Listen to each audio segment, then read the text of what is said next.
Brokerage અવશેષના રિપોર્ટ્સમાં good morning ચાંદની આપણે જોયું છે કે સ્વિગીએ જે ડિસ્ક્લોઝર રિપોર્ટ જાહેર કર્યો છે ત્યારબાદ બ્રોકરેજ રિપોર્ટ ખૂબ જ પોઝિટિવ જોવા મળી રહ્યા છે. તો આપણે શરૂઆત ઝોમેટોથી જ કરશું. તો ઝોમેટો પર CLSA તરફથી આપણને બાય રેટિંગ આવતા જોવા મળ્યા છે.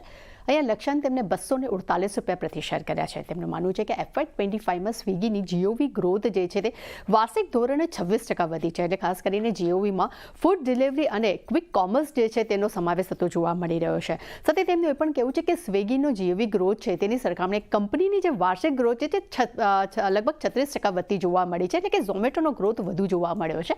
અને વાર્ષિક ધોરણે સ્વિગીની આવક ગ્રોથ પર નજર કરીએ તો જે 24% છે ત્યાં ઝોમેટોની એડજસ્ટેબલ આવક ગ્રોથ જે છે તે 55.9% પર આપણને જોવા મળી છે. અને FY25માં સ્વિગીની ટ્રેડિંગ ખોટ જે છે તે ઘટીને $158 મિલિયન પર આવી ગઈ છે. અને કંપનીને અગર વાત કરીએ છીએ તો કે FY25માં કંપનીની પોઝિટિવ એબિટા જોવા મળ્યો છે અને તે $5 મિલિયન પર આપણને આંકડો આવતો જોવા મળ્યો છે. ત્યાં ઝોમેટો પર UBSE તરફથી પણ આપણને બાય રેટિંગ આવતા જોવા મળ્યા છે. અહીંયા લક્ષ્યાંક તેમને ₹250 પ્રતિ શેર કર્યા છે. તેમનું માનવું છે કે સ્વિગીનો GOV ગ્રોથ વાર્ષિક ધોરણે 26% તો વધ્યો છે, પણ સાથે યુઝર્સ જે છે તે લગભગ 104 મિલિયન પર પહોંચી ગયા છે. ત્યાં સ્વિગીની જે ફૂડ ડિલિવરીમાં લગભગ 10%નો ગ્રોથ પણ જોવા મળ્યો છે. અને ખાસ કરીને કંપનીએ હવે જાહેરાતો અને જે પ્લેટફોર્મની ફીસ છે તેમાં પણ એક સુધારો કર્યો છે. તેમનું એ પણ માનવું છે કે તેમને ક્વિક કોમર્સમાં 26 શહેરોમાં લગભગ 487 ડાર્ક સ્ટોક્સનો સમાવેશ થયો છે, જેને કારણે કરીને GOV ગ્રોથ જે છે તેમાં એક મજબૂતી જોવા મળી છે. અને સ્વિગીની સરખામણીએ ઝોમેટો જે છે તેનો GOV ગ્રોથ FY25માં લગભગ 37% જોવા મળ્યો છે. સાથે ઝોમેટો પાસે માર્ચ 2024 સુધીમાં લગભગ 530 ડાર્ક સ્ટોર્સ પણ અત્યારે સમાવેશ થતો જોવા મળી રહ્યો છે. ત્યાં ઝોમેટો પર GS તરફથી પણ આપણને ખરીદારીની સલાહ જોવા મળી છે. અહીંયા લક્ષ્યાંક તેમને ₹240 પ્રતિ શેર કર્યા છે.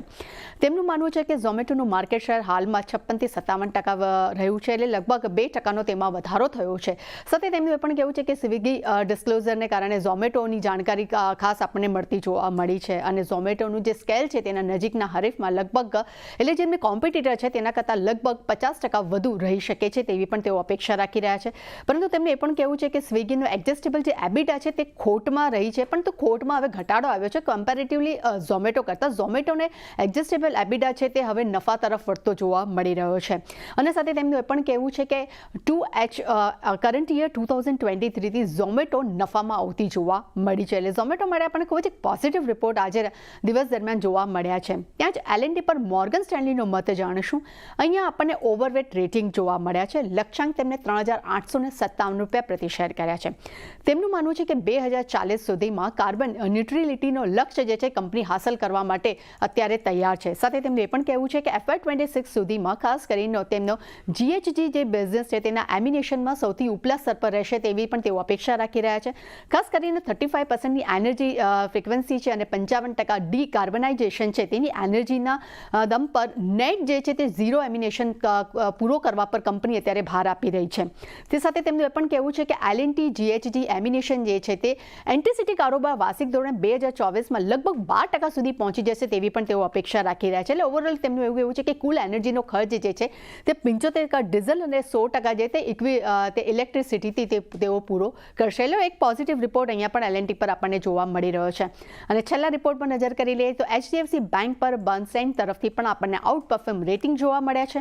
અહીંયા લક્ષ્યાંક તેમને ₹2100 પ્રતિ શેર કર્યા છે. તેમનું માનવું છે કે 4 વર્ષમાં ROA જે છે તે 1.8%થી વધીને 2.1% સુધી પહોંચવાનો લક્ષ્ય ધરાવી શકે છે. સાથે ROAમાં સુધારો આવવાની અપેક્ષા રાખી રહ્યા છે. સામે લોન મિક્સમાં તેમાં પણ સુધારો આવી શકે છે. અને સૌથી અગત્યની વાત છે કે કોસ્ટ ઓફ ફંડ્સ છે તેમાં ઘટાડો આવવાની તેઓ અપેક્ષા રાખી રહ્યા છે. અને સામે માર્જિનમાં પણ સુધારો આવી શકે તેવી તેઓ ધારણા રાખી રહ્યા છે. એટલે ચાંદની ખાસ કરીને આજે જેટલા પણ બ્રોકરેજ રિપોર્ટ આવ્યા છે જેમાં ઝોમેટો આજે ખાસ ફોકસમાં રહેશે.